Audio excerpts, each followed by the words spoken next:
You notice it on a Tuesday. Not because Tuesday is special.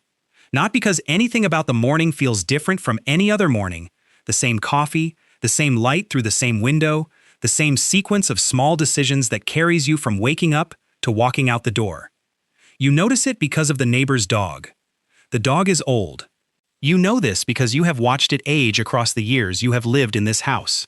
From a puppy that barked at everything to a slow, gray-muzzled animal that barely lifts its head when you pass. You know this dog. You know approximately how old it is. When you step outside on Tuesday morning, the dog is a puppy again, not a different dog. The same dog, same markings, same coloring, same specific shape of ear that you have looked at across the fence for years. Just younger, years younger, decades younger, if you are doing the math correctly, which you are not sure you are because the math doesn't make sense. You stand on your doorstep for a long time. Then you go back inside.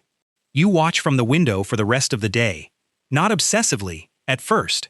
You make your coffee again and sit near the window and tell yourself you misremembered the dog's age, which is the kind of thing a person can do.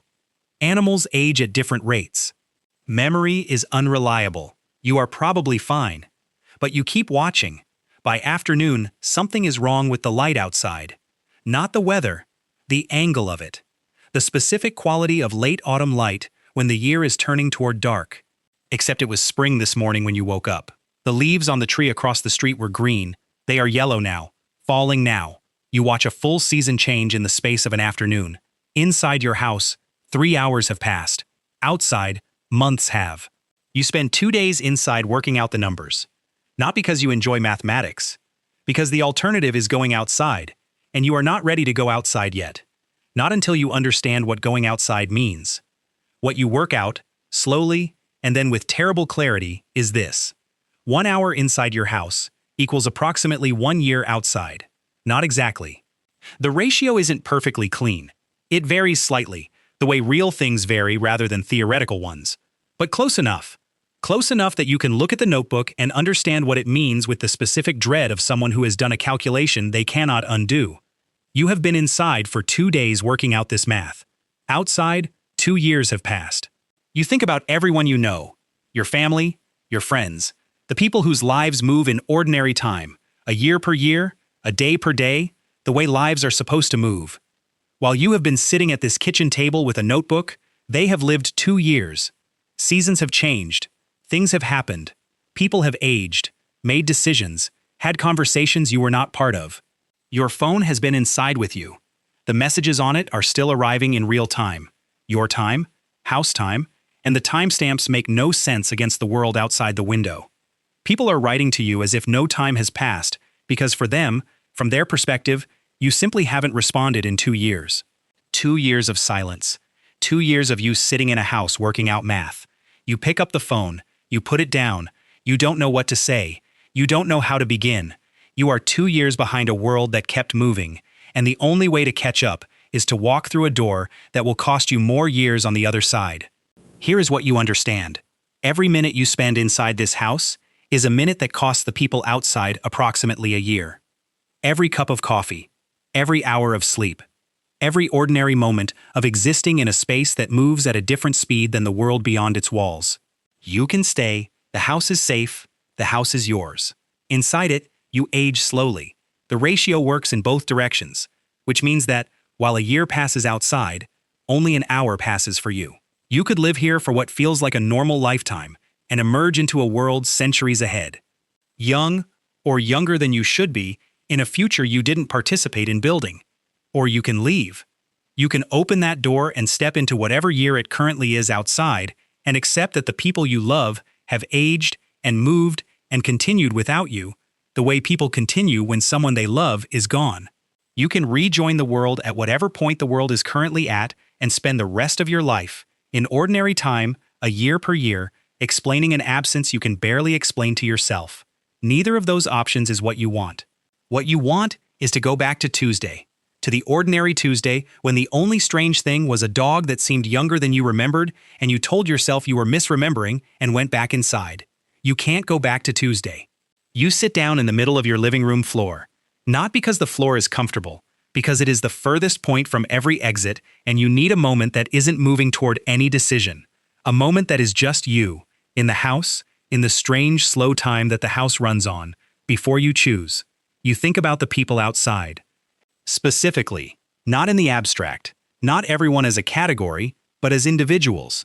The face of the person you were supposed to have dinner with last week. Your sister, who calls on Sundays. Your friend, who was going through something difficult when you last spoke, and who you told you'd call back in a few days. You did not call back in a few days. You called back in what felt to you like a few days. Outside, it has been 2 years. 2 years of someone waiting for a call that never came from a person who is still in the house they always lived in, just running at a different speed. You are going to open the door, not because you have resolved the situation, not because you have found an answer to any of the questions that have been accumulating since Tuesday, but because the alternative, staying inside while the people you love age through years you are not present for, is not something you are willing to choose deliberately. You look through the small window beside the door. The street outside looks mostly the same. A few things have changed. A house with new paint, a tree that has grown, a car you don't recognize in a driveway you know. The specific way a familiar place looks when time has passed and most of it survived. You don't know what year it is out there. You don't know how many years you will lose in the seconds it takes you to open the door and step through. But you know this, the people outside do not know where you went. They know only that you stopped answering, that you went quiet, that the house you live in stayed dark and still while the world around it continued at its ordinary pace. You open the door. The air outside is cold in a way that tells you nothing specific about the year, just that it is winter, or close to it, and that the cold is the same cold it has always been, indifferent to whatever ratio governs the house behind you. You take one step, and then another. You are outside now, in whatever year this is. In the ordinary time that everyone else lives in, where a year costs a year, and a day costs a day, and nothing runs at a different speed because of which side of a door you're standing on. Your phone is in your pocket. You take it out. You don't know how many years you have lost. You don't know what has changed or what has ended or what has begun while you were inside working out the math on a kitchen table. You don't know if the people you love are still where you left them, or if 2 years, or however many years it has been, has moved them somewhere you can't reach. But you have a phone. And somewhere on it there is a number. And somewhere at the other end of that number there is a person who might still answer. You think about the house differently now that you are standing outside it. From out here it looks exactly the same as it always has. Same walls, same windows, same door you just walked through. Nothing about it signals what it is, what it does to time, what it costs to exist inside it. It looks like a house. It looks like your house. The kind of ordinary structure that sits on an ordinary street and asks nothing unusual of the people who live in it. You wonder if it has always been this way, if the people who lived here before you noticed, if they made the same calculation you made and chose differently, if somewhere in the history of this building there are people who stayed, who chose the slow time, the extended life, the world accelerating outside their windows while they aged at a fraction of the rate, and simply never came back out, you wonder if you will come back in. Not today. Today you are outside, in the cold, with a phone in your hand and a number to dial and years of absence to explain as best you can. Today the choice is made. But tomorrow, or whatever tomorrow costs in the time the house runs on, that is a question you are leaving open. You have the key in your pocket. The door is behind you. The ratio is what it is. For now, you dial.